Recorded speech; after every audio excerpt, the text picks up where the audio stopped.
Alors bonjour et bienvenue au podcast, que vous soyez abonné Patreon, que vous regardiez sur YouTube, que vous écoutiez sur votre plateforme de balado-diffusion préférée ou encore que vous soyez à l'écoute de la station CIAX 98.3 FM. Patrick Lajeunesse au micro. Aujourd'hui, j'ai l'immense plaisir et l'honneur d'accueillir deux personnes que j'admire.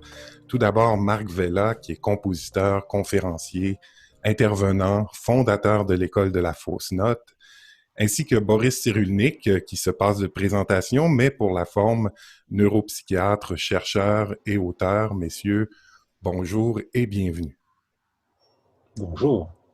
Bonjour. Alors, comment ça va aujourd'hui en France, en cette journée du... On est rendu quoi là? Le 10, le 11, le 12? Le 11. Le 11, voilà. Je perds la notion du temps, moi, depuis quelques semaines. Eh bien, ça va chaudement, mais moins chaud qu'au Canada, parce que le Canada est en train de devenir un pays tropical. Ben oui. Donc, on va en Afrique pour se rafraîchir. Presque, oui. Et puis toi, Marc, comment se passe la journée? Bah écoute, je dirais rien de plus que Boris. Il fait aussi quand même chaud en France. Hmm. On doit tourner aujourd'hui à autour de 30, 35 degrés, mais ça descend. Les orages arrivent Ouais. parce qu'il y a quelques jours, on avait 41. Et là, les orages arrivent de l'océan. Moi, Boris, lui, habite vers la Méditerranée. Moi, j'habite vers l'océan Atlantique. Mhm. Et donc, on a une dépression qui arrive là avec des orages. Et demain, normalement, on devrait avoir bien 10 degrés de moins, ce qui va être appréciable. Bon. Et puis, ben, je suis un peu, je vais d'emblée dire que je suis un peu impressionné ou, pas, je ne dirais pas intimidé, mais quand même, deux personnages que j'admire tellement que ça me rend, ça me fait perdre mes moyens. Si vous me connaissiez, vous retrouveriez vos moyens. Ah bon, ben, c'est l'objectif un peu de cette rencontre-là. Il y a Marc que je connais quand même depuis Ah non, une dizaine Boris, d'années. c'est tout à fait normal. Écoute, Boris assume. Ben oui, il faut assumer sa notoriété. Puis, ben oui, puis la sagesse et puis le temps qui viennent avec. J'allais dire que Marc, j'ai connu Marc il y a une dizaine d'années au Québec. En fait, je me rappelle plus vraiment comment ça s'est passé, mais j'avais découvert Marc. Je sais plus si c'est moi qui l'ai invité au Québec ou s'il y avait déjà des gens au Québec qui travaillaient sur la venue de Marc pour une tournée au Québec, mais enfin, c'est autour des années 2010, Marc, qu'on s'est rencontrés, je crois, pour la première La fois. caravane amoureuse. Ouais, Ce que tu n'as pas dit dans ta présentation, c'est que j'ai aussi fondé la caravane ouais, amoureuse et que nous avions envahi amoureusement le Québec ouais. et nous avions fait effectivement une douzaine de réserves amérindiennes avec la réalisation d'un film pour mettre en avant dans ce film la beauté et la sagesse des Amérindiens. Voilà. Voilà, puis ça avait été une magnifique expérience. Moi, je les avais accueillis, tout le groupe, dans la région ici. Moi, je suis en Estrie, au Québec, au sud du Québec. Je suis à 5 minutes de la frontière avec nos voisins du sud américain, avec l'État du Vermont. Donc, je suis tout près. Puis Marc était venu dans la région, avait fait une tournée, un concert, était même venu à la maison. On avait fait un petit concert intime après. C'était magique. Je vais toujours m'en souvenir. Marc Vella a joué sur mon piano. Donc voilà, mon piano est marqué de la caravane amoureuse. C'est magnifique.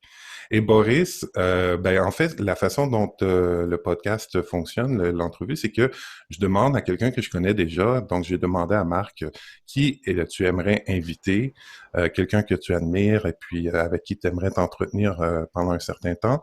Puis d'office, Marc m'a répondu Boris. Alors j'aimerais savoir, Marc, pourquoi cet élan vers l'invitation à Boris. En fait, comme tu le sais, j'ai écrit, et puis Boris, sans doute, je ne sais pas, enfin, j'ai écrit un livre dont l'éditeur d'ailleurs est québécois, c'est les éditions Le Jour, les éditions de l'Homme. Et j'ai écrit un livre qui s'appelle Éloge de la fausse note. Mhm. Et ce livre dans ton pays a eu un énorme succès puisque c'est aujourd'hui un long-seller. Et dans ce livre, je parle donc de l'importance, pas l'importance, mais de l'aspect inévitable, voilà, des fausses notes qu'il peut y avoir lorsque nous jouons de la musique, mais qu'il y a dans la vie. Mm. Et ce que je dis, c'est que dans la musique de la vie, en fait, les fausses notes, elles sont à la fois, on peut les éviter, mais en fait, c'est tout de même Ah bah ça c'est moi, tu vois, mais c'est sur mon... Je suis désolé, ce n'est pas mon téléphone, c'est l'ordinateur. C'est ma fille. Et les fausses notes dans la musique de la vie sont inévitables. Voilà, je Mm. dirais presque que vie et fausses notes, tu vois, on voit la une, là, c'est ma grande fille adorable. Vie et fausses notes, c'est un pléonasme. Voilà, on est dans une société où aujourd'hui on éradique les fausses notes. On dit c'est grave et voilà, il y a une sorte d'hystérie presque sociétale.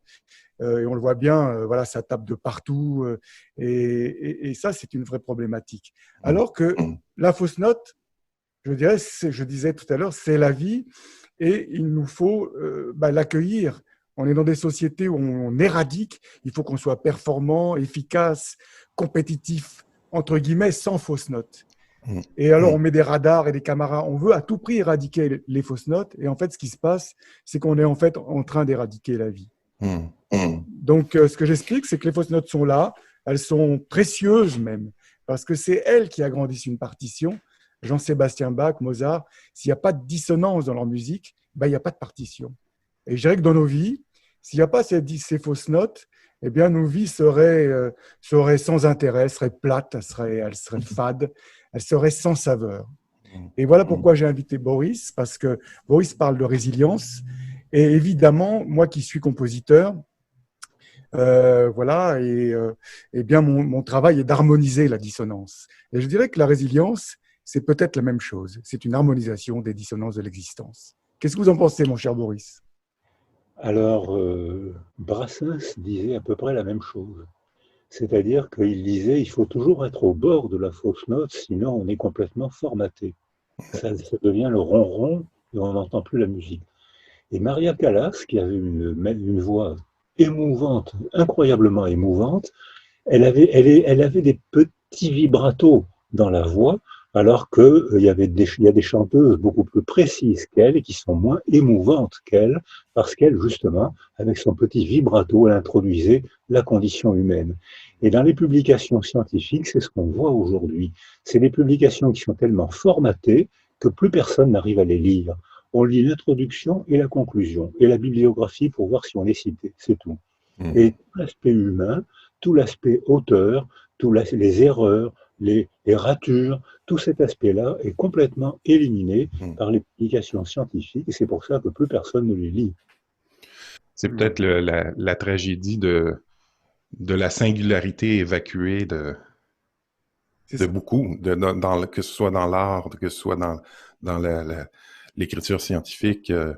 Moi, j'ai eu la chance de faire un parcours académique dans les dernières années qui m'a amené à une écriture à la première personne, qui est, au niveau scientifique, pas très, très reconnue comme approche, mais est-ce qu'on ne peut pas être autre chose comme expert qu'expert de soi-même? Mais Oui, bien sûr, et puis de toute façon, même quand un scientifique fait un travail scientifique rigoureux, vérifiable, manipulable, réfutable, comme on dit, eh bien c'est toujours lui qui voit le monde. C'est toujours lui qui a fait Voilà. l'objet pour voir le monde. Donc, même s'il ne dit pas je, il parle quand même de sa vision du monde. Donc, je pense que c'est une illusion que développent les scientifiques de nous faire croire que ce qu'ils décrivent, c'est le monde tel qu'il est. C'est pas ça, c'est le monde tel qu'ils le voient Mhm. avec notre scientifique. Donc, c'est pas si loin que ça des auteurs de fiction qui eux aussi racontent leur monde. Mm. Mhm. Tout à fait. Comme si on joue Bach au piano, forcément, il y a de nous dans cette interprétation-là, puis cette singularité-là de l'interprétation, si on l'évacue, ça devient machinal, ça devient désincarné. Ouais, Une machine peut faire la même chose. ouais. Ouais. Boris, vous savez, on en a parlé dans nos échanges courriels. L'angle un peu de cette rencontre, c'est nos histoires de vie. Et en fait, la question que je pose à mes invités, c'est comment on en est arrivé à nos pratiques d'aujourd'hui, comment et pourquoi on a fait le choix dans nos parcours de vie de mettre l'humain au cœur de nos pratiques. Donc, c'est la question sous-jacente à cette rencontre-là. Et je me demandais, bon, vous êtes né en France, à Bordeaux, si je me trompe pas, et puis de parents immigrants, et rapidement, vous avez été éloigné de vos parents à travers une tragédie qu'on connaît très bien, qui est celle des déportations vers les camps de concentration durant la Deuxième Guerre mondiale. Est-ce que c'est cette tragédie familiale, personnelle-là, qui vous a mis en cheminement vers un désir de compréhension de ce phénomène-là ou de la souffrance plus généralement, la souffrance humaine? C'était pas un désir de compréhension, c'était une contrainte à la compréhension. Si je voulais reprendre un peu possession de mon monde, il fallait que je comprenne ce qui s'était passé.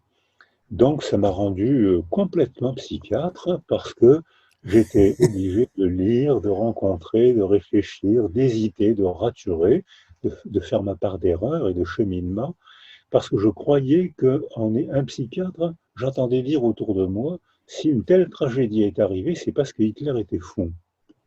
Donc, dans mon esprit d'enfant, je me disais, ben, si je suis psychiatre, je saurais soigner la folie et la tragédie ne recommencera jamais. 70 ans plus tard ou 75 ans plus tard, je me dis que c'était pas la bonne question. Je pense que l'origine de la folie d'Hitler, elle n'est pas dans Hitler, elle est dans la société et elle est dans les récits sociaux. Et c'est là qui donne la parole, qui donne le pouvoir à un homme. Et c'est ça que j'ai compris après 75 ans de lecture. Et c'est vers quel âge dans votre parcours où cette contrainte-là, mais qui se met en action, prend forme? Est-ce que c'est dès le lycée, un peu plus tard? Mais j'étais en retard au début puisque je n'avais pas le droit d'aller à l'école. J'aurais été Ah arrêté. bon? Et ben oui, Oui, oui, oui, ben oui. Vous étiez caché par une infirmière, si je me trompe pas. c'est une histoire rocambole à côté de moi. C'est un petit bourgeois train-train. C'est-à-dire que, non, ça a duré 2 ans après la guerre et j'étais très en retard. Je ne savais pas lire ou à peine, je ne savais pas écrire, mais j'avais déjà besoin de comprendre et ça m'a motivé pour apprendre vite à lire et à écrire et pour chercher à comprendre ce qui... Et aujourd'hui encore, j'éprouve un plaisir physique quand j'arrive à comprendre quelque chose ou quand quelqu'un me fait comprendre quelque chose. C'est donc la compréhension, elle est relationnelle. C'est-à-dire que j'ai besoin d'une rencontre, j'ai besoin d'un voyage, j'ai besoin d'une lecture, j'ai besoin de rencontrer un auteur, quelqu'un, pour me faire comprendre. Et ça me soigne. Si j'avais été équilibré, j'aurais été menuisier comme mon père. Mais par bonheur, mon enfance m'a rendu névrosé et ça m'a contraint à devenir psychiatre. Donc, ce serait la contrainte qui nous amènerait à se mettre en action. Mais oui, il n'y a pas de littérature sans manque, il n'y a pas de désir sans manque. Donc, on est contraint à écrire pour chercher quelque chose, pour créer quelque chose qui nous manque et qu'on va remplir avec un livre, avec un article, avec une opérette, avec une production. Donc, c'est une contrainte, mais c'est une... L'Oulipo, Georges Perec s'imposait des contraintes pour écrire. Si on n'avait pas des contraintes grammaticales, on écrirait des mots au hasard que personne ne pourrait comprendre. Donc, si on veut communiquer, il faut qu'il y ait des contraintes. Et l'Oulipo, Georges Perec s'imposait des contraintes qui provoquaient la créativité. Sinon, ça aurait été tagada, tagada, tagada, soin de soin. Il y a beaucoup d'auteurs comme ça qui font des livres tagada, tagada, soin de soin. C'est toujours les mêmes. C'est comme l'eau des piscines. Vous avez des piscines au Québec? Ben oui. Moi, je croyais que c'était un continent froid et qu'ils n'avaient jamais de piscine. Moi, je les voyais toujours couverts de peaux de bêtes. Je m'imaginais que Non, s'il vous plaît. Je peux pas vous croire, Boris. les Québécois, non pas tous, ne sont pas couverts de peaux de bêtes. Ils Non. ont des piscines. Mais en fait, je l'ai enlevé aujourd'hui pour la forme, mais... Ça va. Et dans l'eau des piscines, c'est la même eau qui sort et qui est recyclée. C'est ce qu'on voit dans les publications scientifiques. Hein. C'est les mêmes idées qui sortent et qui rentrent et qui sont recyclées tout le temps.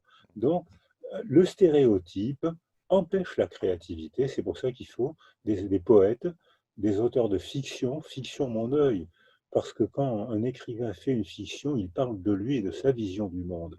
Toute vision du monde est un aveu autobiographique. Voilà comment je vois le monde. tout à fait d'accord. Mm.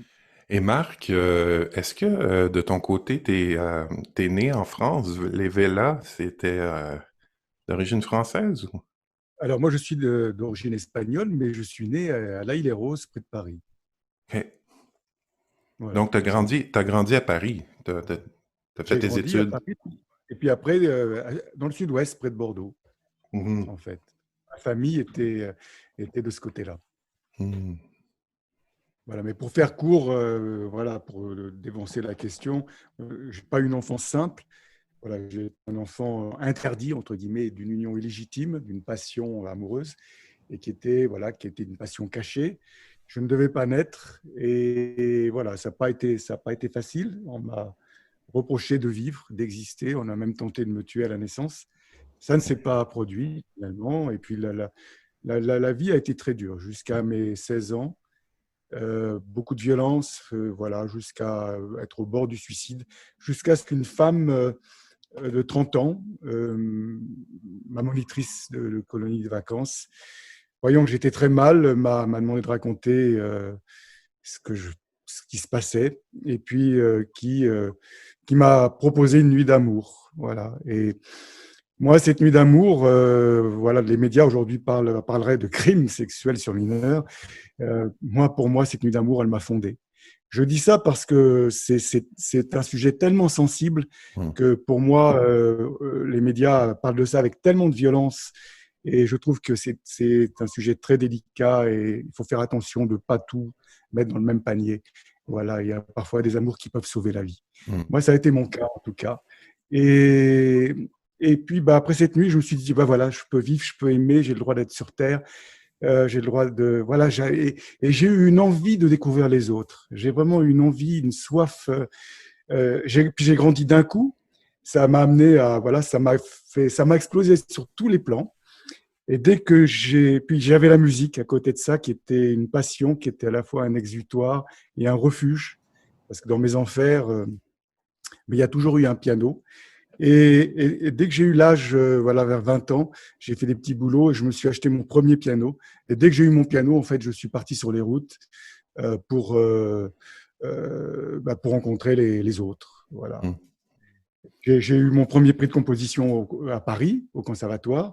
Dès que j'ai eu mon prix de composition, je me suis dit, voilà, Boris, lui, voulait voilà, soigner tous les Hitler de la planète. Mhm. Moi, je voulais avec mon piano, je m'imaginais naïvement à 25 ans qu'avec la musique, j'allais ramener la paix sur Terre.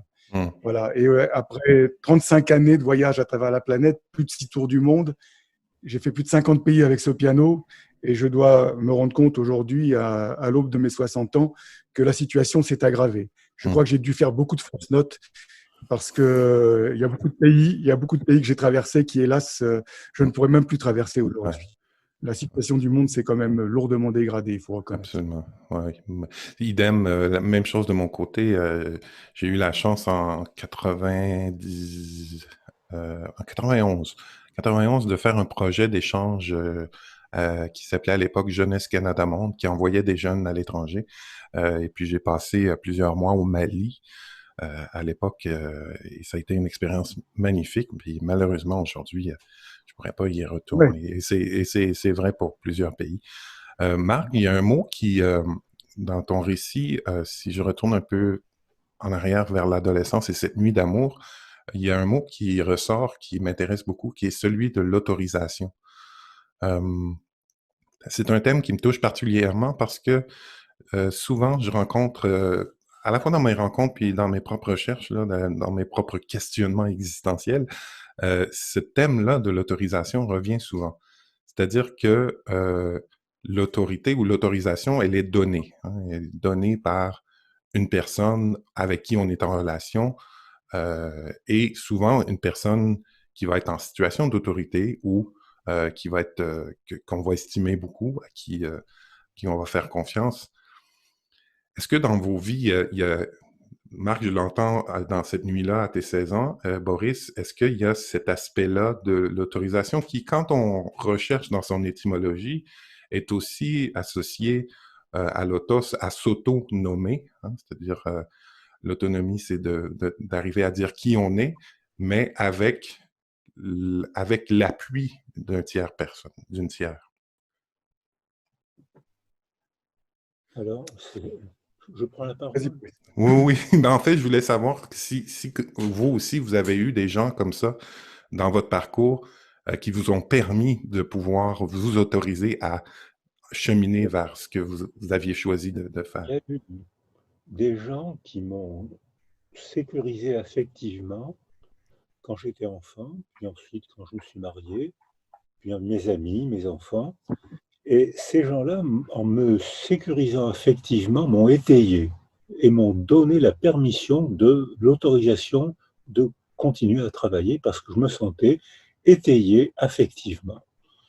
Et puis sur le plan des idées, quand j'ai fini mon internat et j'ai passé ce qu'on appelle en France le certificat d'études spéciales en neuropsychiatrie, je pensais que je ne pouvais pas aller plus haut. Je me suis dit, regarde d'où tu viens, tu ne peux pas aller plus haut.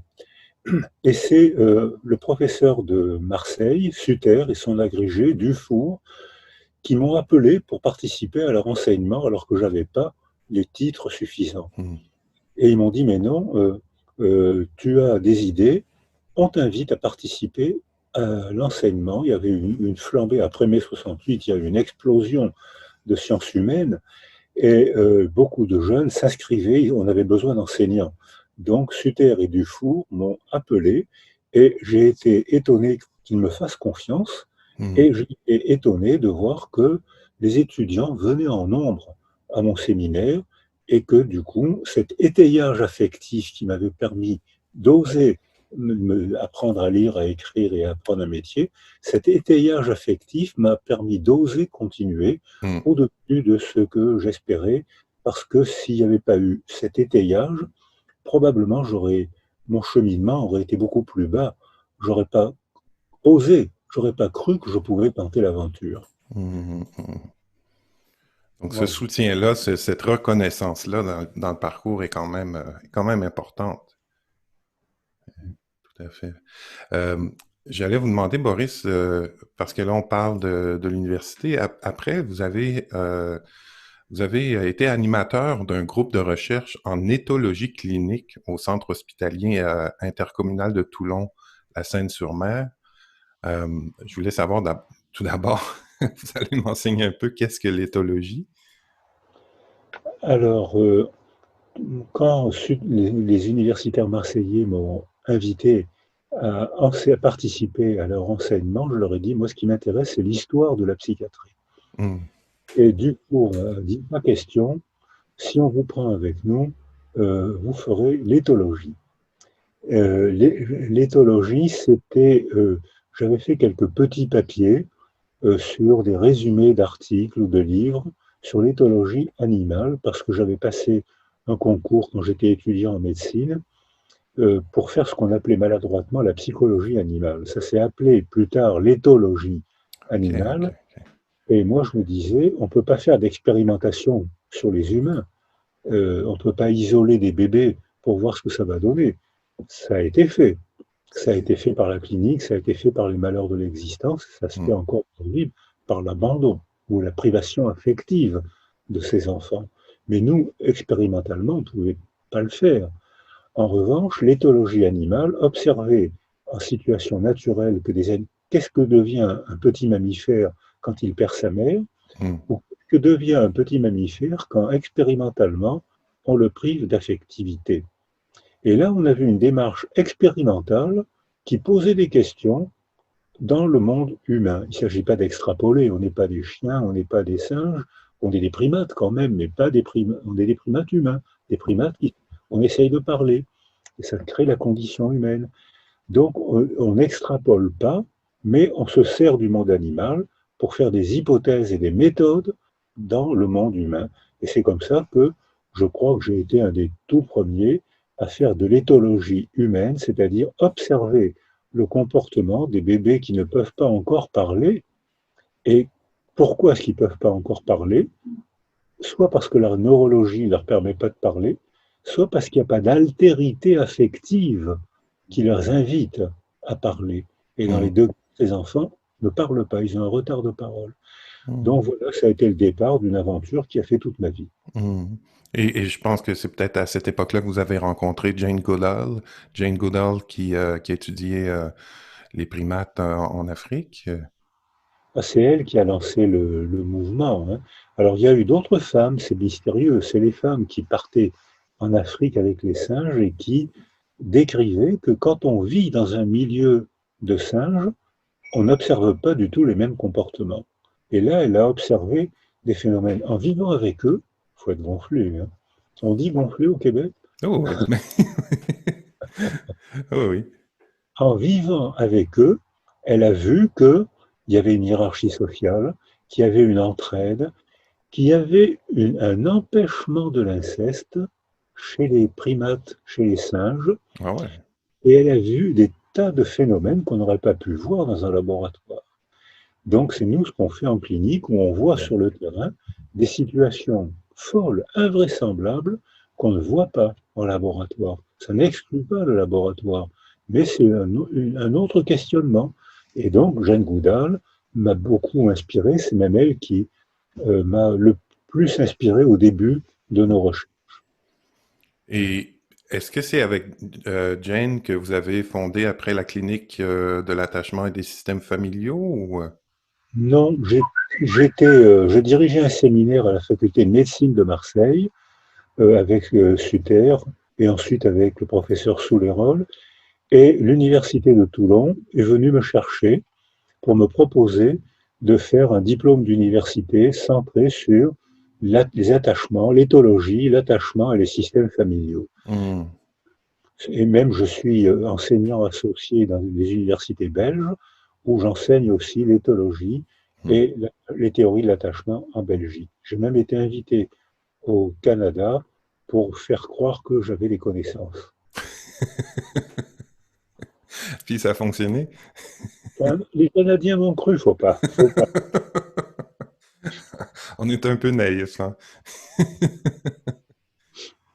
Marc, est-ce que toi aussi, parce qu'on parlait de, bon, dans ton cas, moi je savais pas ça, ça me touche beaucoup, ce récit-là d'une enfance si difficile, puis en même temps, ça fait tout son sens dans ma nouvelle compréhension aujourd'hui de ton élan pour aller à la rencontre des autres, essayer de créer ou d'installer de la paix puis de l'amour un peu autour.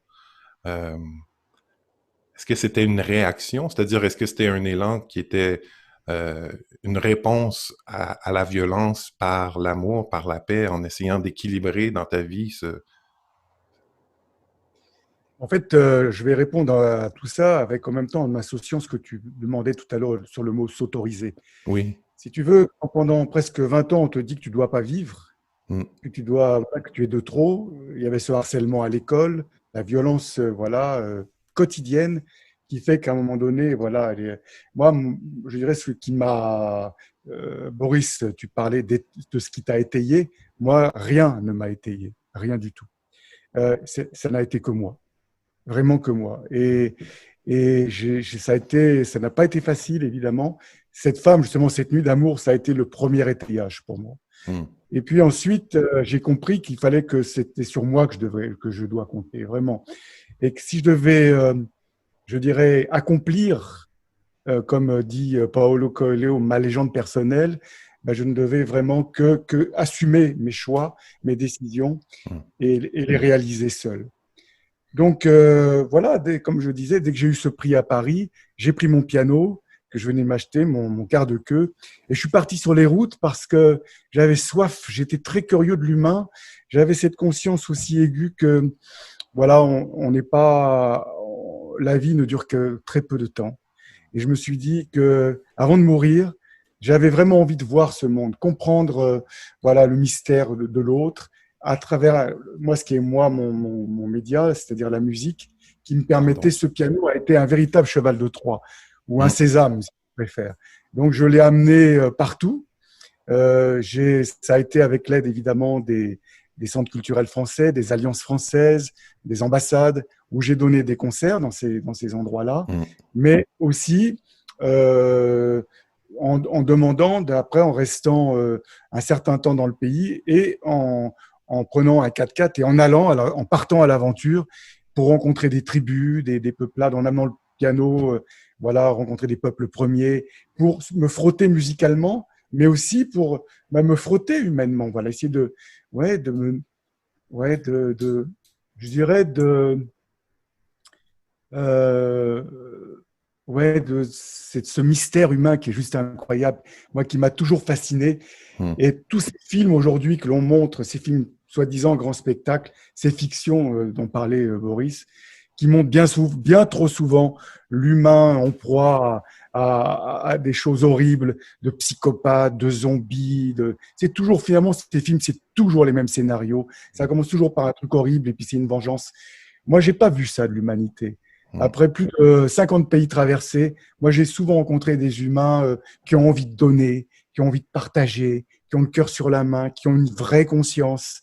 J'ai rencontré des êtres d'une lucidité incroyable, des petits bergers marocains, le chef voilà, d'un village Peul ou Dogon, voilà, le peuple premier, les Consos, par exemple en Éthiopie, les Adévasis, voilà, les tribus en Inde, tant de peuplades, les Inuits chez toi, les Inuits, dans cette île, dans le Grand Nord, Ah la oui. Gaspésie, les Amaniwaki, les Algonquins, toutes ces personnes, cette sagesse humaine, et aujourd'hui qu'on est en train je trouve, hélas, de piétiner à travers ces films de propagande où on montre toujours l'humain tordu, quoi.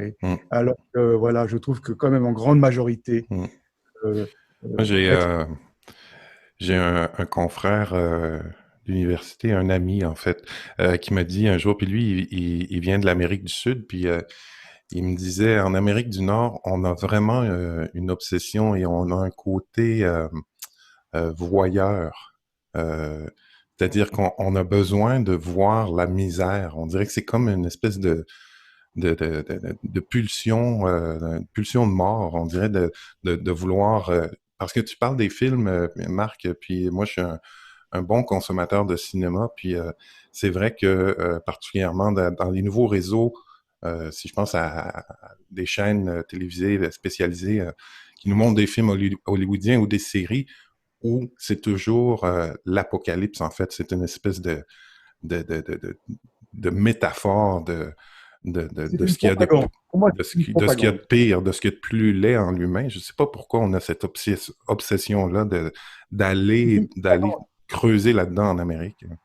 Je ne sais pas si Boris est d'accord avec moi, mais pour moi, c'est une propagande qui est là, faite pour nous amener à accepter l'inacceptable. Toutes Hmm. ces images, voilà, de Terminator, des aliens, des Predators, des Gladiators, tous ces films, que ça se passe du temps des Romains ou que ça se passe dans le futur, c'est toujours un monstre qui va bouffer l'autre. Hmm. Et il y a une sorte de jouissance là du spectateur, quand est-ce qu'il va se faire bouffer? Ouais. Mais c'est pas ça la vie. La vie, moi, je me rends compte que la nature, ce qu'on appelle l'écosystème, en réalité, ne sont faits que de dialogues enchantés. Voilà, nous sommes sourds. Nous sommes sourds et aveugles je dirais, à toute la mélodie harmonieuse de ce qu'est la nature. Là, je suis en train de lire un livre sur les plantes, mais c'est absolument hallucinant, comme l'intelligence des arbres, voilà, qui communiquent entre eux. On appelle ça d'ailleurs la Oui. génodique. Et c'est juste incroyable, comme un arbre de 4-5 mètres de haut a plus de 200 hectares de capteurs juste sur sa surface, où il peut tout capter. Nous sommes, je dirais, encore très barbares, en fait, il faut le reconnaître. C'est pas la soi-disant 5G qui va nous amener à plus de conscience. Voilà ce que je pourrais dire. Boris, qu'est-ce que vous en pensez de notre propension moderne à une espèce de morbidité dans nos représentations, que ce soit au cinéma ou ailleurs? Alors, je pense que ça a toujours existé, mais Marc emploie l'expression barbare. Or, barbare, ça veut dire ce qui a des borborigmes, barbare. C'est quelqu'un qui ne sait dire que barbare, barbare. Il ne sait pas parler. Je pense que donc c'est une pensée enfantine. Les enfants, quand ils démarrent leur aventure humaine, ils ont peur de l'inconnu. Il faut d'abord que le connu les familiarise, les sécurise, et à ce moment-là, ils ont le plaisir de découvrir l'inconnu. Et là, comme l'a dit Marc, il découvre que, comme l'a dit Camus aussi, Camus et Marc Vella, même combat, dans les situations de désespoir, on trouve beaucoup plus de louanges pour les êtres humains que de critiques. Mm. Et c'est vrai que quand on voyage un peu, on rencontre énormément de gens généreux, courageux, qui s'intéressent. Mais eux, ils ont fait le cheminement pour devenir adultes. Mm. Et eux, à ce moment-là, ils vont pas faire fortune dans le cinéma. Mm. Parce ils vont raconter des histoires d'épanouissement. Mm. Alors que si ils veulent, les barbares, eux, vont raconter des histoires d'horreur. Et il y a une érotisation de la peur, il y a une Mhm. érotisation de l'horreur. On voit que les enfants qui ont peur, à quoi ils jouent? Je travaille au Liban. À quoi jouent les enfants au Liban? À la guerre. Mm. Et pourquoi est-ce qu'ils jouent à la guerre? Parce qu'en créant leur propre scénario, ils ont l'impression d'apprendre à faire la guerre. J'ai moins peur de la guerre, je sais où il faut se cacher, je sais à qui il faut demander. Donc à ce moment-là, en jouant à la guerre, ils se fabriquent leur propre tranquillisant, sauf que c'est un tranquillisant culturel. C'est eux, c'est leur créativité qui leur permet de dire, ben maintenant je sais comment il faut faire, il y a les gentils, il y a les méchants. Et ça, c'est une pensée puérile. Quand on vieillit, normalement, on devrait dépasser cette pensée. Et comme l'a dit Marc, j'ai le même témoignage que lui. Hein. Dans mon enfance, il y avait des gens d'une générosité incroyable. Et quand j'ai commencé à voyager, partout, chez les pauvres, même chez les riches, j'ai rencontré des gens d'une générosité incroyable. Et pour illustrer ça, pour illustrer la phrase de Camus et de Marc Vella, il y a eu une fois sur l'autoroute entre Lyon et Marseille, il y a eu une tempête de neige qui a bloqué et les autos ont dû s'arrêter. Il y avait des grillages sur le côté, donc les gens étaient prisonniers de la neige. Presque aussitôt, des voisins, des paysans, des gens sont arrivés pour aider, pour déblayer, pour pelleter, pour s'occuper des enfants, apporter des couvertures. Et presque aussitôt, d'autres personnes sont arrivées pour faire du marché noir, de l'eau et des saucissons. Presque en même temps. Et ça, je crois que c'est comme ça tout le temps. Quand il y a une inondation, il y a une générosité extraordinaire et en même temps, il y a des gens qui rentrent dans les maisons pour piller et pour voler. J'ai vu un accident de voiture où beaucoup de gens sont arrivés pour aider les blessés pendant que deux types fouillaient le coffre de la voiture pour le piller. Et c'est toujours comme ça. Ah ouais. Alors, je pense que quand on est adulte, on fait attention à ceux qui embellissent la condition humaine, et quand on est craintif, on se fabrique des films d'horreur comme les enfants qui ont Mm. besoin de jouer à la guerre pour ne plus avoir peur de la guerre. Mm. Mm. Alors, on pourrait dire peut-être qu'on crée son dialogue avec la société, avec son environnement à partir de son propre élan ou déjà de ses propres conditionnements, soit à Croyance. aller, ou de croyances, de système de croyances, à aller vers quelque chose qui est qui est le plus beau de l'humain ou qui est le plus laid de l'humain, mais au départ, c'est un choix, en fait. C'est un aiguillage. C'est Mm. pas un choix. C'est-à-dire que si on a d'abord été bien rendu fort, hein, renforcé par quelqu'un, les femmes jouent un rôle important dans cet aiguillage. Si elles donnent confiance à quelqu'un, Marc Vella sait de quoi on parle, moi aussi je sais de quoi on parle, pour rencontrer des femmes généreuses et qui donnent confiance. Et à ce moment-là, on est aiguillé, on a le culot de tenter une aventure Mm. sur du piano, l'aventure de la littérature, mais puisqu'on a été étayé. Tout à l'heure, Marc Vella disait que je n'ai pas été étayé, alors que quelques minutes après, il a raconté tous les gens, les Inuits, les Peuls, qui l'ont rencontré qui l'ont étayé en lui disant mais t'as raison, viens chez nous, viens Ouais, faire la connaissance de notre culture.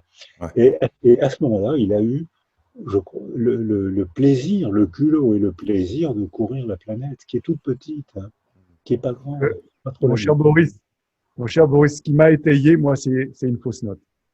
Mm. Et, Ce qui m'a étayé, c'est une fausse note. ah oui, En fait, non, je suis très sérieux. C'est-à-dire que vers l'âge de 18-20 ans, euh, j'étais tellement convaincu que l'amour était la porte de la vie que je voulais transmettre ça à mes copines d'époque, évidemment. Et puis, à 20 ans, euh, j'ai aimé une adolescente de 15-16 ans et c'était magnifique, sauf que elle s'est sentie coupable, elle a mal vécu et j'ai appris ça 25 ans plus tard. Ah ouais, ouais. Et cette fausse note, moi, ça m'a terrassé. Parce que je ne pouvais pas m'imaginer un seul instant, voilà, elle était venue à la maison, et je ne pouvais pas m'imaginer un seul instant que ça allait être compliqué pour cette personne. Mhm. Et du coup, cette fausse note m'a amené justement à… Moi, je pense qu'effectivement, adolescent, j'ai dû être un expert en fausse note. Au moins, j'ai été expert en quelque chose. Mhm. Mais ça m'a amené justement à me poser vraiment des questions sur le sens justement de ces fameuses fausses notes de la vie. Comme je disais tout à l'heure, aujourd'hui, on a créé des légions d'hystériques. Si jamais tu démarres pas au feu rouge, tu vas voir ce qui va t'arriver. Derrière, tu vas te faire appeler Arthur. Si jamais tu te trompes de ligne, tu vois, en voiture, que tu dois tourner à gauche, alors qu'en fait, sur la ligne du milieu, les gens vont tout de suite te klaxonner, te traiter de tous les noms. C'est tout juste si on va pas se… Dis-moi. Marc, je m'excuse de t'interrompre, mais on y revient dans quelques instants. Pour nos auditeurs, on va faire une courte pause et puis on revient dans quelques minutes et on va reprendre là, si tu veux bien, à partir de la fausse note. Et je crois que cette fausse note-là va peut-être aussi nous amener au sujet de la résilience et à ce qu'on en fait aujourd'hui. Alors, on revient dans un instant. Nous revoilà avec Boris Cyrulnik et Marc Vella et juste avant la pause, Marc nous expliquait, nous racontait en fait, nous faisait le récit d'une fausse note d'adolescence qui est venue le rencontrer à nouveau 25 ans plus tard. Est-ce que les fausses notes, on les répare ou on les assume? Comment on fait avec la fausse note? Je crois que d'abord ça appartient à chacun. Ce dont je me suis rendu compte finalement, c'est que les fausses notes, depuis que j'ai fondé l'école de la fausse note, je travaille avec un psychiatre suisse. Voilà, on a fondé cette école ensemble. Ben voilà, je crois que toutes les personnes que j'ai pu côtoyer jusqu'à présent, et ça a été beaucoup, beaucoup, beaucoup, puisque ça fait même 25 ans que je fais ça de mon côté. Et voilà, c'est des milliers de personnes. Qui n'a pas commis dans sa vie une fausse note et qui n'en a pas subi? Je crois que, voilà, je pense que Boris a dû dans sa vie certainement faire des fausses notes. Toi aussi, Pat. Ben. Et puis, vous en avez aussi subi, comme tout à chacun. Et évidemment, dans le premier cas, lorsqu'on se rend compte qu'on a fait des fausses notes, eh bien, on a des culpabilités qui nous rongent. Et dans le second cas, lorsque l'on a subi des fausses notes, ça génère des colères. Voilà, et ça, qui nous ronge aussi. Et donc, dans les deux cas, c'est toxique. Donc, je me suis dit, mais comment se dépêtrer de ça? Comment, puisque tout le monde est finalement concerné avec cette histoire, je me suis dit, mais qu'est-ce qu'on fait avec ces fausses notes? Et là, la chance, c'est que je suis musicien, que je suis compositeur. Voilà, et j'ai réalisé, je disais tout à l'heure, justement, que en musique, elles sont absolument indispensables. Donc, de là à faire le pas, à se dire, mais finalement, dans la vie, dans la musique de la vie, est-ce que ces fausses notes, finalement, ne serait pas indispensable? Et bien sûr, j'ai pensé à Boris, qui a prononcé une phrase qui, pour moi, est très importante, qui est celle-ci: du pire peut naître le meilleur. Voilà, donc c'est évidemment la résilience, mais c'est cette idée de surtout, finalement, en musique, Mozart, qu'est-ce qu'il nous enseigne? Parce qu'il y a de la fausse note chez Mozart. Et quand Mozart a écrit une fausse note sur sa partition, il ne va pas s'arrêter et mettre ses graves, pleurer, se morfondre. J'arrête la musique. Ça n'a aucun sens. C'est plus Mozart. En fait, Mozart, son génie, c'est qu'il va justement accueillir cette fausse note et il va l'amener petit à petit à sa résolution harmonique. Et c'est ça qui nous, en tant qu'auditeurs, c'est ça qui va nous bouleverser. C'est ça qui fait que les gens vont pleurer en écoutant du Mozart, parce que finalement, ce que raconte Mozart, c'est la vie. Ce que raconte Beethoven, voilà, tous les compositeurs, Brahms, Chopin, Liszt, Wella, enfin les plus grands. Hein. Non, c'était une boutade. Bon, c'est pas grave. Euh, Ben, Camus, Vella, même combat quand même, c'est pas rien. oui, c'est vrai. Merci, Maurice. Je vais enregistrer ça, le faire écouter à ma femme. T'as vu, chérie? Hein. Mais donc, tout ça pour dire qu'effectivement, Mozart, qu'est-ce qu'il nous dit? Il nous dit, mais arrête de geindre Mm. quand il y a des fausses notes dans ta vie. Arrête de te plaindre. Fais quelque chose des fausses notes de la vie, rends-les belles. Je crois que la grande question existentielle qui est celle-ci, quel est le sens de la vie? Mozart, il nous dit, magnifie les fausses notes. Voilà, c'est un peu ça l'histoire aujourd'hui. Mais Je pense qu'on devrait transmettre beaucoup, beaucoup, parce que notre société, on en est très, très loin. mais à tout le moins, pour pouvoir magnifier une fausse note, il faut qu'il y ait déjà à la base une force intérieure qui nous permet de le faire. Parce que euh, je peux pas imaginer, on parlait d'un enfant au Liban, un enfant au Liban magnifier la guerre, tu sais, par exemple, parce qu'il n'y a pas encore les outils pour le faire. Comment on en arrive à développer ces outils-là? Boris, peut-être, vous pourriez déjà nous parler un peu de vos recherches sur la résilience. Comment vous en êtes venu à vous intéresser à ce sujet-là? On peut le comprendre déjà dans votre histoire de vie, mais euh, à partir de quelle posture est-ce que vous investissez ce sujet-là de la résilience ou de la fausse note euh, formulée comme ça par Marc? Alors, je trouve que la métaphore de la fausse note est jolie, elle est vraie, elle est inévitable entre les hommes et les femmes, entre les parents et les enfants et entre les copains. On n'a pas le même monde mental. Comment voulez-vous qu'on soit dans une harmonie parfaite? Forcément, ce qui est harmonieux pour l'un ne l'est pas pour l'autre, Hmm. inévitablement. Et pourtant, il va falloir vivre avec ça, colmater, surmonter, pardonner, faire quelque chose de cette blessure. Faire quelque chose de la blessure, c'est la définition de la résilience. Hmm. Alors, moi, j'ai été amené à. C'est pas moi qui ai qui ai trouvé le mot. C'est un mot français, ressalirer, ressaut, résilier. C'est un vieux mot français qui a mal vécu dans les pays latins, mais qui a très bien vécu dans les pays anglo-saxons. Ce qui prouve que déjà les pays anglo-saxons avaient la teigne, la rage de ne jamais s'avouer vaincus, alors que les pays méditerranéens, surtout, se soumettent, se résignent plus facilement que les anglo-saxons. C'est dans la culture, donc le mot résilience vivait dans la langue anglo-saxonne et pas du tout dans les langues latines, alors que pourtant le mot est latin à l'origine. Ce qui m'a orienté là-dessus, c'est que quand j'étais gamin, on me disait mais c'est pas la peine, tu pourras pas faire d'études. Et quand j'ai dit que j'allais passer mon bac, j'ai perdu tous mes copains. Tous mes copains me disaient il n'y a que les filles et les PD qui font des études. Les hommes, les vrais, ils vont à l'usine et ils donnent tout leur argent à leur mère. Il ne faut pas mépriser ces hommes, ces garçons qui disent ça. Aujourd'hui, dans notre contexte, ça paraît d'une brutalité énorme. Dans le contexte d'il y a une ou deux générations, c'était une forme de générosité. Et d'abord, il y avait très peu de filles, de garçons et de PD qui faisaient des études. Je fais partie d'une génération où 3% des enfants passaient le bac. En France, aujourd'hui, je crois qu'on est à 99%. Donc, il faut bien le contextualiser. Et on me disait, c'est pas la peine, tu ne pourras pas faire d'études, tu es seul, tu n'as pas de bourse, parce que mes parents n'étaient pas morts, ils étaient disparus. Donc, mes dossiers de demande de bourse n'étaient pas complets. Donc, je ne touchais pas de bourse. Et quand je me suis marié, j'ai eu le bonheur de rencontrer ma femme dès la première année de médecine. On s'est marié en 4e année de médecine, ce qui était une folie. Mais dans la vie, ce qui est important, c'est de faire des folies.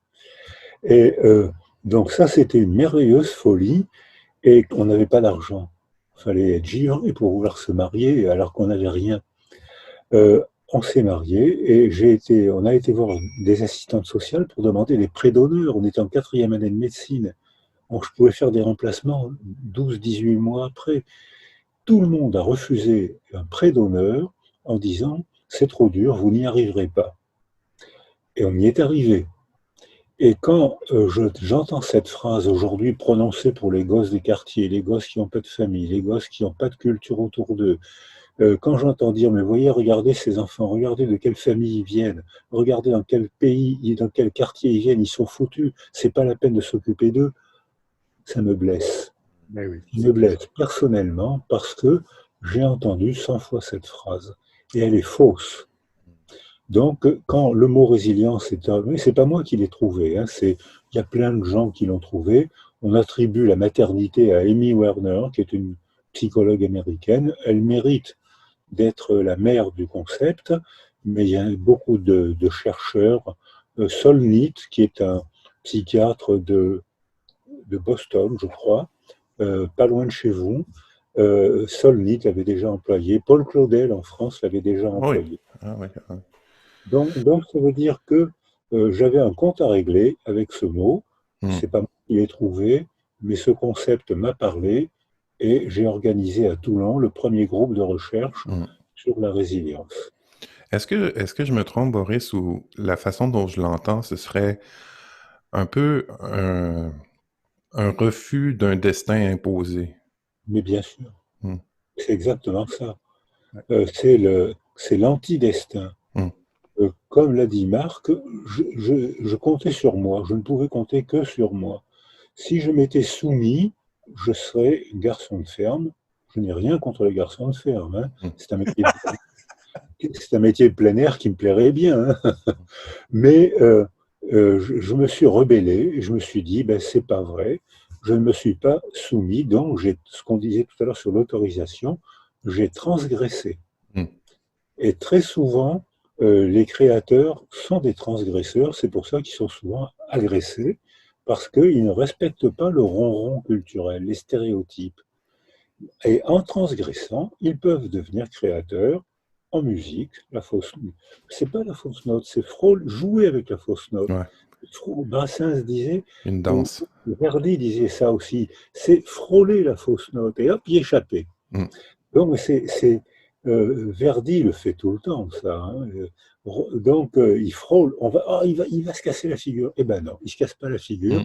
Et ça fait quelque chose d'étonnant qui Hmm. nous accroche. Et c'est une musique Hmm. que j'aime beaucoup. Donc, c'est pareil dans la vie, c'est pareil dans la créativité, que ce soit une créativité littéraire, musicale ou scientifique. C'est ce frôle, c'est cette contrainte. C'est l'oulipo, c'est la contrainte à la fausse note qui oblige à surmonter et à créer quelque chose. Hmm. Hmm. Hmm. Hmm. Marc, ce refus-là d'un destin imposé, est-ce qu'il y a eu dans ton choix d'aller vers la caravane amoureuse, d'aller vers les autres, on l'a dit, dans plusieurs pays dans le monde, est-ce qu'il y avait une forme de transgression, là aussi, de rébellion par rapport au destin qu'on voulait t'imposer plus jeune? Euh, Parce que surtout dans la vingtaine, t'es parti quand même tôt dans ta vie, dans le projet de la caravane. Bon, la caravane amoureuse, c'est venu plus tard, mais moi, je suis parti à l'âge de 23 ans, effectivement. Mais, comment dire, c'est plusieurs choses différentes. Parce que la caravane amoureuse, ça, je l'ai conçue parce que j'ai bien vu dans l'histoire humaine qu'il n'y a pas eu d'invasion amoureuse. La plupart du temps, ça a été des invasions. Voilà, on le sait, hein, je ne vais pas vous refaire Mmh. l'histoire. Mmh. Voilà. Et moi, je me suis dit, voilà, il faut aller vers les gens et leur dire qu'ils sont beaux, leur dire je t'aime, les prendre dans les bras. Voilà, et les invasions autrement. Et on a fait ça, donc on a lancé ça en 2004. La première invasion, ça a été le Maroc. Et on est en 2020. Et à ce jour, on a conquis amoureusement 28 pays. Et ça a drainé plus d'un demi-millier de caravaniers. C'est drôle les mots que tu utilises, hein. C'est quand même pas anodin, invasion, conquête. Tu sais, si on regarde dans l'histoire de la France colonialiste, il y a comme une forme de réparation de l'histoire là, dans ce En processus. adoptant la stratégie de la guérilla des bisous. Donc, encore une fois, je dis ça avec humour, mais je crois aujourd'hui que, oui, Boris parlait d'érotisation de la guerre, et ça, c'est une vraie manipulation. Moi, je crois que c'est très important qu'il faut revenir à l'érotisation de ce que nous sommes par nature, c'est-à-dire de l'amour. Voilà. Georges Bataille disait que l'érotisme était quelque chose qui était propre à l'homme et pas aux animaux. Pour moi, il s'est trompé. Pour moi, l'érotisme, c'est quelque chose qui est propre à la vie elle-même. Voilà, l'univers est érotique. Et nous devons l'assumer. C'est toute l'histoire de la Belle et la Bête. qui là se joue encore, c'est-à-dire de l'humanisation de ce que nous sommes. Parce que finalement, l'abeille, elle aussi, elle est par son arrogance et sa distance et quelque part oui, ce rejet qu'elle a, ce dégoût, fait qu'elle est inhumaine. Inversement, la bête, voilà, elle est inhumaine pour ce que nous savons. Donc c'est tout un chemin vers cette humanisation, c'est-à-dire l'accueil de ce que nous sommes au plus profond et ce rendez-vous, je dirais, pacifié. Voilà, cette réconciliation avec ce que nous sommes. Pour moi, l'érotisation, c'est fondamental dans une société où on morcelle tout, où on divise, on sépare, et où d'ailleurs, curieusement, il y a de plus en plus d'autistes. Et donc, je parlerai d'ère autisme. Eh bien, je préfère l'érotisme, voilà, auquel je m'inscris, le deuxième. Donc ça, c'est très important. Et donc, pour moi, la caravane amoureuse, c'était de porter ce souffle, voilà, qui était d'aller vers l'autre dans la reconnaissance de ce qu'est l'autre et non pas dans le mépris comme on a pu faire en traitant les noirs de sous-développés, voilà, en traitant voilà c'est pas comme vous savez, je ne veux pas énumérer toutes les horreurs qu'on a pu commettre. Et tu sais très bien, Patrick, que sur nos champs de bataille, lorsqu'on mettait le piano, et voilà, notre cheval de Troie, les gens ne se méfiaient pas, ils venaient, et on a fait ça au Québec et ailleurs. Ouais. Et alors, nous, le caravanier venait, on faisait danser les gens, Ouais. et sur nos champs de bataille, il y avait plus de vivants après. Ouais. Ouais. Je crois qu'aujourd'hui, c'est tellement important, surtout aujourd'hui avec ce qui est en train de se jouer, cette histoire de pandémie, de tout ça, là, qui pourrait être très anxiogène pour plein de gens, et où on parle carrément de génocide et tout. Le monde est fou. Et je crois que viscéralement, il nous faut porter l'émerveillement de cette vie. Voilà. Et arrêter avec ces discours, cette propagande du bien et du mal qui s'opposent, le Star Wars et le Seigneur des Anneaux, tous ces films où on est là dans des scénarios sordides, du méchant, du bien, voilà, le mal, les ténèbres. Mais c'est pas vrai. L'univers, ce n'est pas ça. L'univers, on se rend bien compte que la force dominante de l'univers, c'est effectivement l'obscurité, c'est la nuit. La création se fait dans la nuit, se fait dans le ventre, dans la nuit du ventre. Les arbres poussent dans la nuit de la terre. Donc, on a besoin de cette nuit.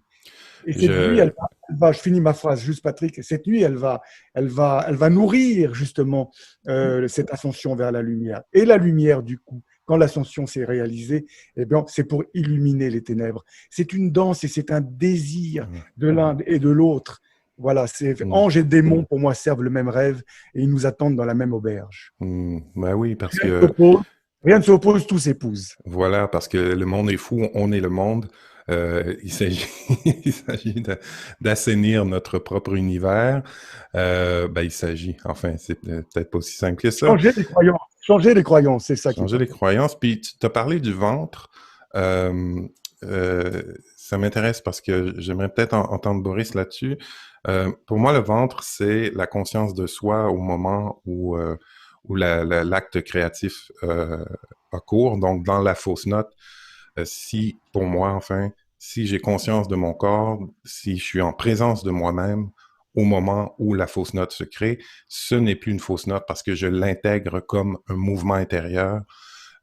Boris, j'aimerais vous entendre là-dessus. La présence à soi dans la résilience, quel rôle est-ce qu'elle joue?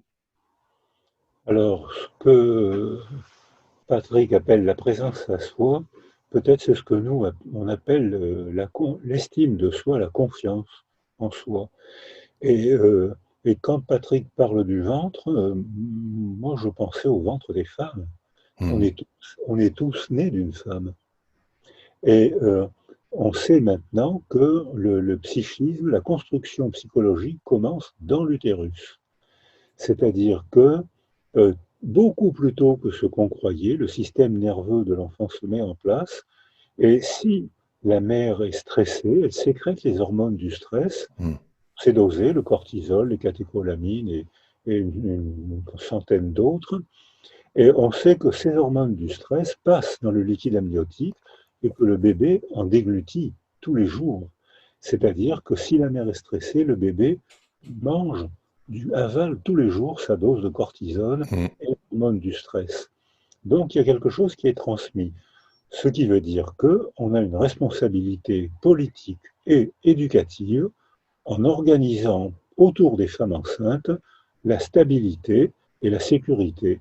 Parce que à ce moment-là, si la mère est sécurisée, elle sera sécurisante pour le bébé qu'elle porte. Et il va arriver au monde, il va se débrouiller pour trouver dans son univers aquatique, parce que on a tous été des mammifères aquatiques pendant 9 mois. Mm. Vous aussi, Marc, vous aussi, Patrick, hein, on, a, on a respiré avec des branchies dans l'eau du ventre de notre mère pendant 9 mois. On oublie qu'on a été des mammifères aquatiques. Et si, à ce moment-là, si on a des décisions politiques et éducatives à prendre, que les Québécois ont prises, et Johan Lemieux est venu travailler avec nous en réel et par Skype pour nous donner des conseils, parce que maintenant on s'inspire des Québécois, on s'inspire des Canadiens, nos cousins, parce qu'on essaie de leur piquer le plus d'idées possible. C'est bien. Et là, ils ont fait des réformes que j'espère notre président Macron va appliquer, puisqu'il m'a nommé. Macron et moi, on est présidents. Hein. Lui, il est président de la France et moi, je suis président d'un club sportif et j'ai été président de la commission des 1000 jours où on s'est inspiré des Québécois, des Anglais, des Européens du Nord pour développer scientifiquement ce que je viens de vous proposer. Et là, il y a des décisions à prendre. Et à ce moment-là, le bébé arrive au monde, il se débrouille. Si la mère est sécurisée, le bébé se débrouillera pour aller chercher ce dont il a besoin pour être suffisamment heureux, pour être bien parti dans l'existence. Et à ce moment-là, il dira ce qu'a dit Marc tout à l'heure, c'est qu'une fois sécurisé, alors Marc l'a été un peu tard, hein, parce que probablement il y a eu des difficultés familiales que j'ignore, mais enfin, et que peut-être il ignore lui aussi d'ailleurs. Hein. Peut-être que déjà sa mère était stressée, je suis en train de fantasmer, là j'en sais rien, mais peut-être que sa mère était stressée, peut-être que son père était violent à stresser sa mère, peut-être qu'il y avait la migration, les gens pauvres sont facilement stressés, la précarité sociale, etc. La guerre est une cause de stress et de malheur individuel, et on voit à ce moment-là que les enfants arrivent au monde stressés et avec des altérations cognitives qui sont résiliables.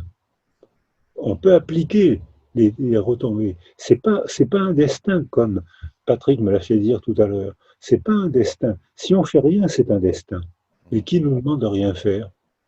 On peut agir, on peut faire de la musique, on peut appeler au secours, on peut écrire un livre, on peut demander aux politiciens d'organiser les conditions éducatives différentes. Et les Anglais, les Européens du Nord et Johan Lemieux, vous lui direz que je l'ai cité, hein, Johan Lemieux, hein, elle est adorable, elle nous a donné plein de bons conseils et elle est venue travailler avec nous. Il y a eu aussi Mauvais Mokstad, une ministre, une Norvégienne qui est venue travailler avec nous et qui nous a expliqué scientifiquement ce que je viens de vous résumer. Donc, on a une possibilité d'action très tôt, beaucoup plus tôt qu'on le croyait. Alors, on est rendu dans nos parcours à l'âge adulte. Boris est impliqué à l'université dans un groupe de recherche. Également aussi, vulgariser, reconnaître sa souffrance qui a tiré des écrits de John Bowlby, si je ne me trompe pas. Et puis à la suite, on voit ensuite Boris qui fait partie du comité d'honneur de l'Association pour le droit de mourir dans la dignité, qui a été au Québec un sujet qui est encore très, très d'actualité parce que depuis quelques années, on a maintenant accès à l'aide médicale à mourir au Québec dans certaines conditions pour les gens en fin de vie. Donc, j'aimerais savoir, Boris, comment vous est venue cette implication-là sur ce thème-là dans votre parcours? Je pense que si on a le chagrin de mourir, c'est parce qu'on a eu le bonheur d'être vivant. Les gens qui n'ont jamais été vivants ne meurent pas, seuls les vivants meurent. Donc, on a une aventure, les animaux, les fleurs, les plantes, les êtres humains, ça meurt parce que on a été vivant. Si on était immortel, on serait usé. Et alors qu'en étant mortel, on donne la place, on cède la place aux jeunes, et les jeunes organismes peuvent toujours s'adapter à des environnements nouveaux. Et l'environnement ne cesse de changer, que ce soit le changement climatique, changement social, changement culturel. L'environnement change tout le temps puisqu'il est Mhm. vivant. Mhm. Si on était immortel, plus on vieillit, moins on change. Parce que les neurones se stabilisent, parce que on continue à répéter ce qu'on a appris pendant toute notre vie. Quand on est vieux, on continue à améliorer les performances dans les domaines où déjà on était bon. Mais on ne peut plus acquérir de nouveaux domaines. Même on peut se perfectionner très très longtemps, 80, 90 ans. Même après, on peut continuer en musique, on peut continuer à faire des performances. Dans l'écriture, hein, il y a des gens qui écrivent jusqu'à 90, 100 ans, dans la musique aussi. Mais on ne peut pas apprendre de choses nouvelles. Donc ça veut dire que si l'environnement varie, on a du mal à s'adapter, alors que les enfants s'adaptent. Donc c'est grâce à la mort que l'espèce peut survivre et évoluer. Donc merci la mort. Enfin, je ne suis pas pressé. Hein. Je suis Mais pas... j'espère, j'espère pour vous et pour nous. Mais est-ce que je le vois comme une espèce de boucle où où on complète le cercle de l'existence dans votre intérêt pour l'enfance, puis aussi dans votre intérêt pour la fin de vie et pour la dignité en fin de vie, parce que c'est un sujet qui me touche particulièrement d'une part parce que j'ai accompagné des personnes âgées, des aînés dans leur fin de vie dans mon travail. J'ai travaillé dans le domaine de la santé plus jeune. Euh, Également, j'ai été famille d'accueil en déficience intellectuelle auprès d'aînés vieillissants en perte d'autonomie. Donc, c'est un sujet qui me touche particulièrement en ce moment parce qu'au Québec, à travers la pandémie, on a vu que nos aînés, ça a été l'hécatombe au Québec dans les résidences pour aînés. Et tout d'un coup, tout un peuple s'est réveillé pour se dire, oh, mais qu'est-ce qu'on fait de nos aînés? On les a mis dans des parkings, puis on les a oubliés, là, parce que il y a eu des morts par centaines, par milliers, simplement dans les résidences pour aînés et à travers le réseau public de résidences pour aînés. Donc, ça a éveillé beaucoup de questionnements sur le traitement qu'on donne à nos aînés en fin de vie. Boris, j'aimerais savoir comment vous passez de l'enfance aux aînés dans votre intérêt de l'humain. Comment ça se passe?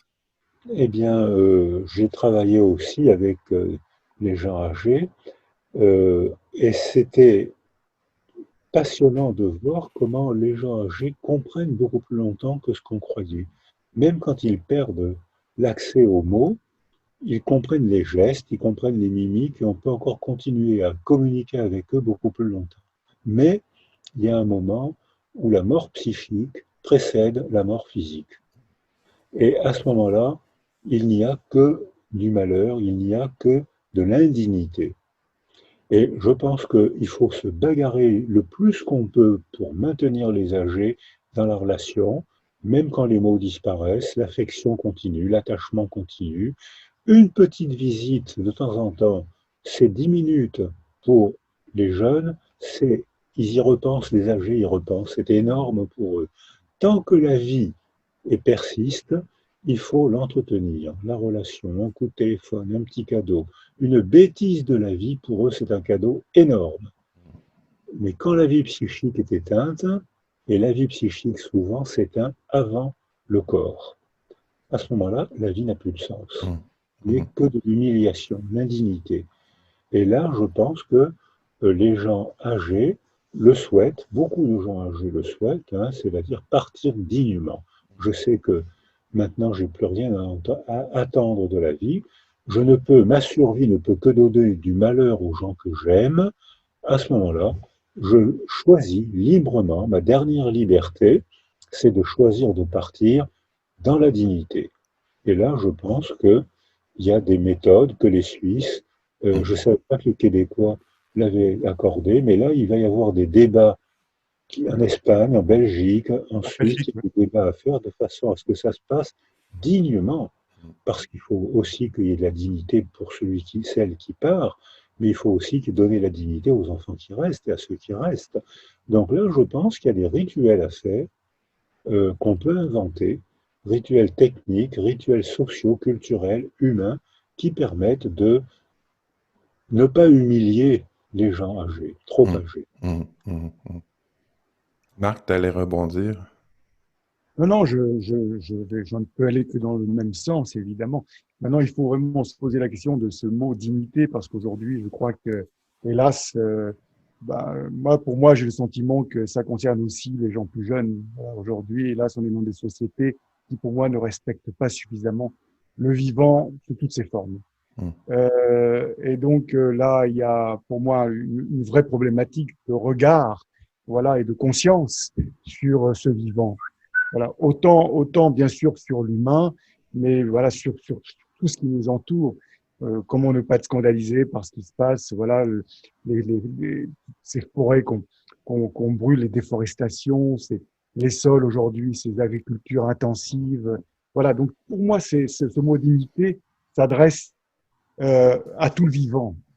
Et pour moi, ce qui se passe aujourd'hui avec nos aînés n'est que la conséquence d'une conscience qui, hélas, n'est pas encore réveillée et n'a pas mesuré le sacré, voilà, le sacré hum, de ce vivant. Je trouve que justement, mon cher Patrick, les Amérindiens, quand je suis allé dans les réserves, beaucoup, c'est un discours que l'on entend un peu partout dans les réserves. Voilà, il y a cette notion du sacré, du respect du vivant. hum, hum, hum. Voilà. J'ai eu Ça, la c'est mon chance aussi parce qu'on a fait un peu le même parcours. Je l'ai fait quelques années après toi, en 2013. En fait, je suis allé à la rencontre des Premières Nations, des communautés autochtones sur la côte nord, donc Pessamit, Mayotenam. Et puis en 2014, j'ai fait Voilà. un projet avec la communauté de Manawan chez les Atikamekw en Mauricie, en Haute-Mauricie. Euh, et puis, il y avait cette notion-là, malgré les problèmes sociaux, là, parce que c'est certain qu'il y a des problématiques dans les communautés qui ont été créées en bonne partie euh, la structure que les Blancs ont imposée aux Premières Nations au Québec et ailleurs au Canada. Mais il y avait quand même j'oserais dire cette résilience, comme on est dans le thème, parce que ce sont des peuples qui ont beaucoup, beaucoup souffert et malgré la souffrance, il y a une unité, il y a une harmonie justement que j'ai trouvée dans les communautés. Plus à Manawan, parce que c'est là que j'ai passé le plus de temps. On a fait un album musical entre artistes autochtones et non autochtones. Je vous enverrai le lien si vous voulez. C'est magnifique ce que ça a donné. Et les thèmes abordés, c'était simplement de parler de qui je suis. On jumelait des artistes autochtones et non autochtones, partait pour un avant-midi créé sur un thème sur l'identité, sur l'échange entre les peuples, et puis ça a donné quelque chose de magnifique. Euh, mais oui, je l'observe aussi, tu sais, puis je trouve que c'est quelque chose qu'on perd peut-être dans nos sociétés modernes, ce sens du sacré, ce sens de et c'est beaucoup en connexion avec le territoire chez les peuples que j'ai rencontrés. L'appartenance au territoire. Il y a quelque chose de tellurique euh, dans, euh, dans, cette posture-là que j'ai rencontrée et que peut-être on a perdu dans les grandes villes, qu'on a perdu en perdant le contact, une certaine forme de contact avec la nature. Boris, ces contacts-là avec la nature dans notre cheminement, vous en pensez quoi? Eh bien, le virus qui altère le monde entier vient de nous faire découvrir qu'on n'est pas au-dessus de la nature. Comme le disaient les religions, Hmm. l'homme est surnaturel. La nature de l'homme, c'est d'être, eh bien, pas du tout. L'homme est dans la nature. Et si on détruit la nature, eh bien, on se détruit en Ah même ouais, temps et ça on c'est partira certain. avec. Alors ça, et le virus nous fait toucher du doigt ça. Pourquoi est-ce que le monde entier est ruiné actuellement? Je ne parle pas des morts, je parle de la ruine Hmm. et de comment les cultures vont sont fracassées. Parce qu'il y a l'hyperconsommation et l'hypermobilité. Et c'est toujours comme ça que se sont déclenchées toutes les pestes depuis la peste du Moyen Âge ou les pestes anciennes. Hmm. Elles ont toujours été déclenchées par ces deux processus. Donc là, on est en train de toucher du doigt qu'il faut respecter la nature, sinon, si on Hmm. ne la respecte pas, on aura tous les ans ou tous les 2 ans une nouvelle pandémie avec un nouveau virus. Donc on n'aura pas le vaccin. Donc on ne saura pas même quelle est la clinique. la clinique est découverte au fur et à mesure des contagions. On ne la connaissait pas, la clinique, c'est la première fois que ce virus existe. Donc, si on remet en place l'ancienne culture, dans 2 ans, il y aura un nouveau virus.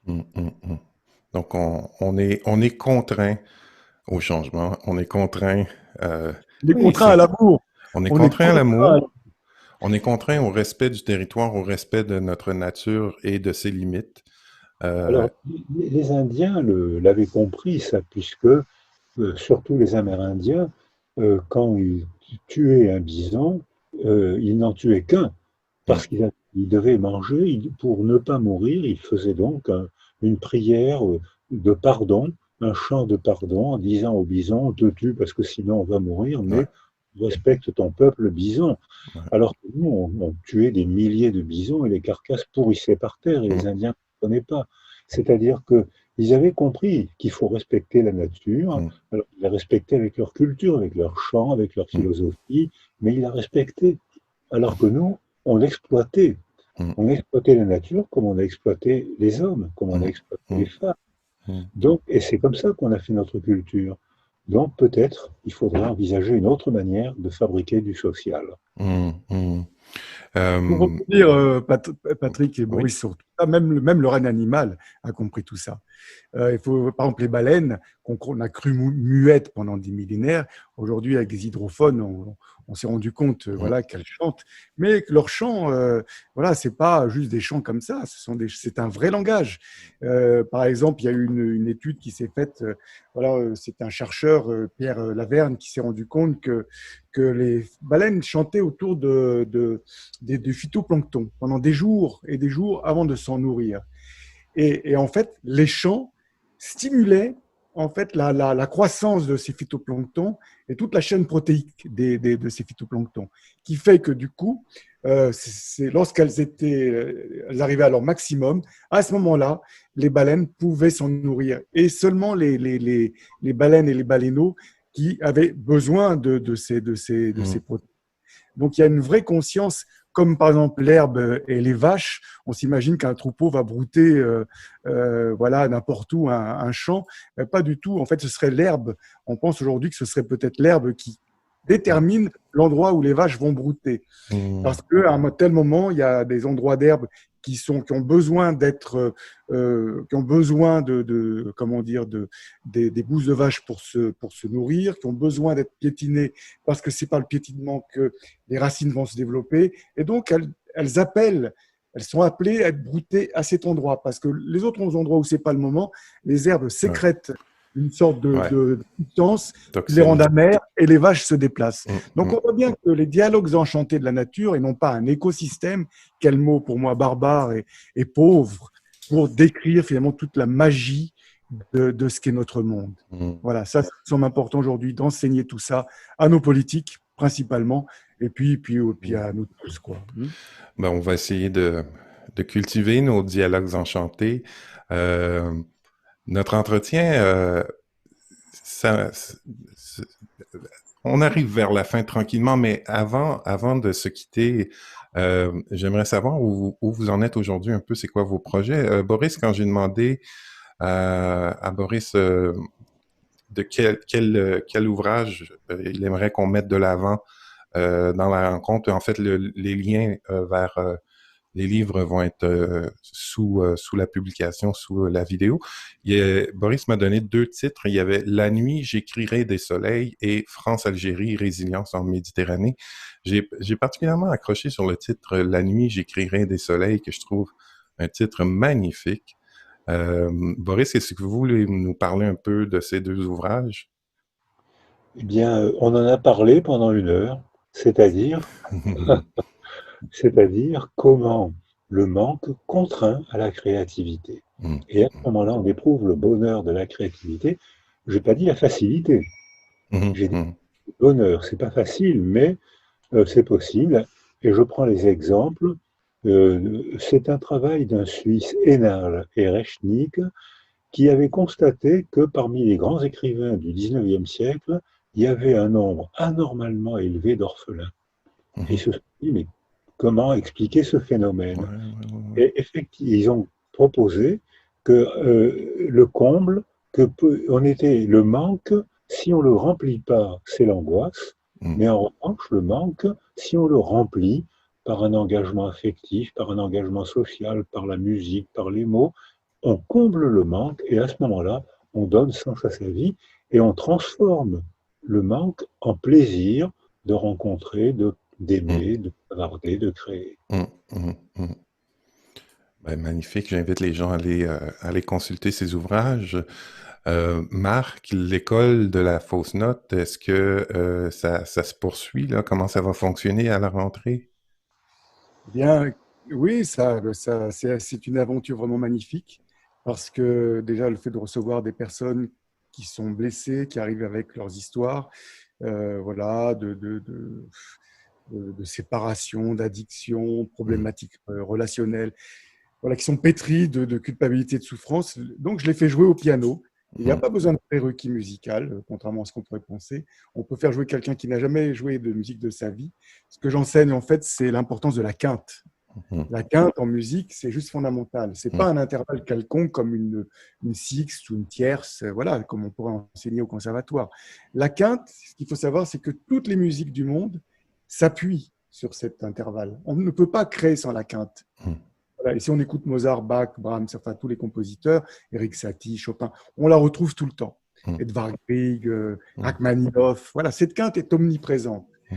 Et en Inde, dans la musique indienne, même si les ragas, même si les modes sont très complexes, eh bien là encore, le joueur de sitar peut improviser parce que l'accompagne le joueur de tempura qui fait Mm. principalement des cartes et des quintes. La carte étant une quinte inversée.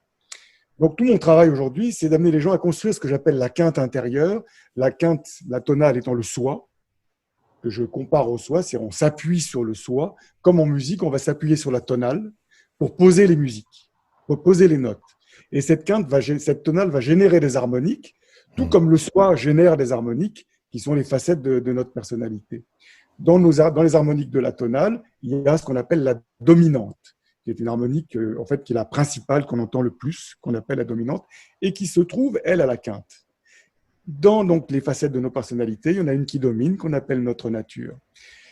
Donc tout le travail, c'est d'amener les gens à ce que leur soi épouse leur nature, c'est ce que j'appelle la quinte intérieure, qui permet aux gens finalement de se rencontrer leur soi, qui va générer leur nature, ce qu'ils sont réellement, ce qu'ils ont envie de vivre, et qui vont pouvoir justement s'autoriser, comme tu Mm. disais tout à l'heure, Voilà. s'autoriser à incarner. Ouais. Et enfin, à partir de ce moment-là, ces personnes auront accès à leur essence. Mm. D'où, vous me voyez arriver tous les deux, le terme de quintessence. Mm. Hein, Mm. c'est-à-dire, l'expression va se manifester le summum de qui je suis.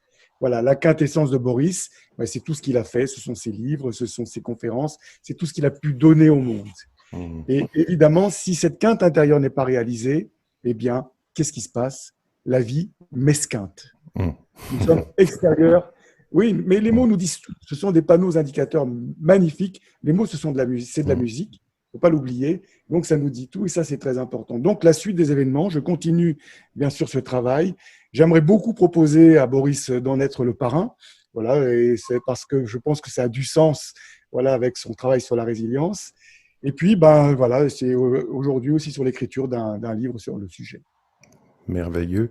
Et je ne peux m'empêcher de vous relater, juste avant qu'on se quitte, une petite anecdote parce que moi, ça m'avait frappé la façon dont Marc fonctionne avec les gens quand il était à son piano et qu'il invite quelqu'un à venir s'asseoir à côté de lui.